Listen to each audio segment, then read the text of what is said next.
Chapter 10. It was quite a large hole, the sort of thing an animal about the size of a fox might have made. James knelt down in front of it and poked his head and shoulders inside.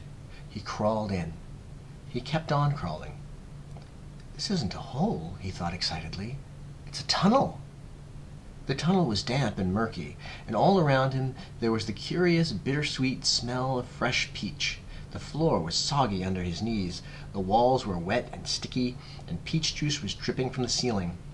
James opened his mouth and caught some of it on his tongue. It tasted delicious. He was crawling uphill now, as though the tunnel were leading straight towards the very center of the gigantic fruit. Every few seconds he paused and took a bite out of the wall. The peach flesh was sweet and juicy and marvelously refreshing. He crawled on for several more yards, and then, suddenly, bang! The top of his head bumped into something extremely hard, blocking his way. He glanced up. In front of him there was a solid wall that seemed at first as though it was made of wood. He touched it with his fingers.